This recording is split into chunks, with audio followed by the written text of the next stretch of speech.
Time for the papers now. Press review time. Emily is starting off with world coverage of Trump's tariffs, not surprisingly. What are the papers saying then, Emily? Yes, well, most of the world's papers have been reacting to this news, but let's maybe start with a French paper, La Tribune, the business paper. It makes the situation pretty clear on its front page. America against the world. This, of course, as the world prepares for what the paper calls a tsunami of tariffs. In Switzerland, the daily Le Temps had a cartoon by Rabat on their front page. It reads, iPhone 2025. That's the price, not the date, as this Apple vendor explains, making light of what a post-tariff world might look like.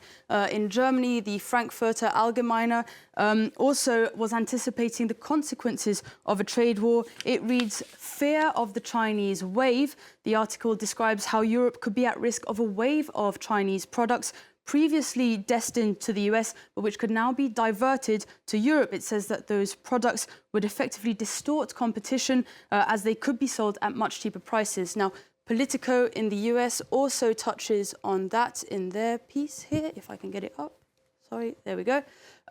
They're looking at this potential flood as well. The article says that European officials have reached out to Chinese authorities, asking them to help track products as they arrive on European markets. Now, in Africa, Africa News looks at the impact that Trump's tariffs could have on the South African jobs. The article says that entire South African communities and cities could be decimated, particularly those that exclusively depend on exporting citrus fruits to the American market. Now, in Asia, the Japan Times says that the country is appointing negotiators.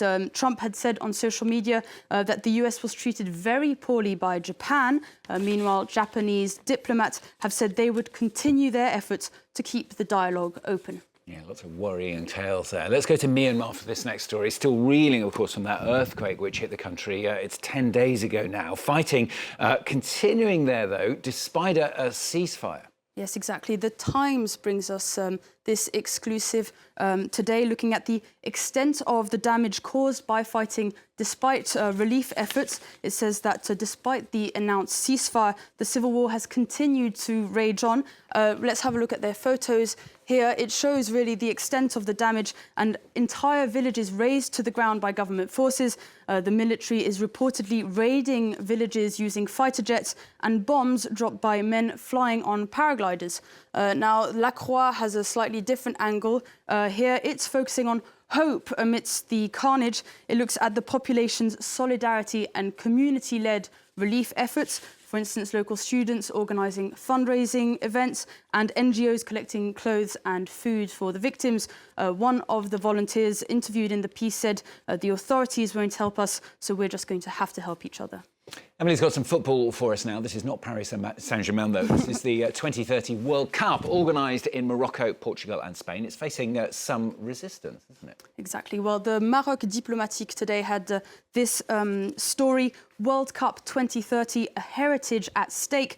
The article says that although international events can boost the image of a country, they can also exacerbate existing structural weaknesses. And indeed, some of Morocco's heritage does seem to be at stake. The Spanish paper El País here has said that the push for modernisation has led to the destruction of popular neighbourhoods. It says that Morocco has been evicting locals and demolishing parts of the city, the town of Rabat, to make way for construction. Indeed, Rabat locals have started protesting against those evictions. But it's not just in Morocco that locals are upset by the 2030 World Cup. In Spain, residents of the Basque city of San Sebastian have written to FIFA saying they don't want to host the World Cup at all. They argue that the event would worsen living conditions in San Sebastian and exacerbate what they call the touristification of the city.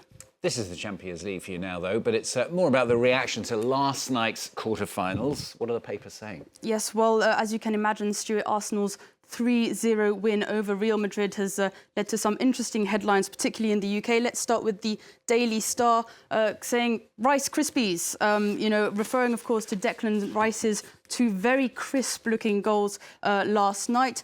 The Mirror saying Rice, Rice, baby, another funny one. And The Sun, finally, with a reference, bend it like Declan. Meanwhile, in Spain, they're a bit sadder about the whole situation. They say that Real Madrid is now forced to perform another miracle if they want to continue to the semi-finals. And finally, Stuart, I know two Bayern Munich fans who will be quite disappointed to find out that the Italian papers are rejoicing this morning.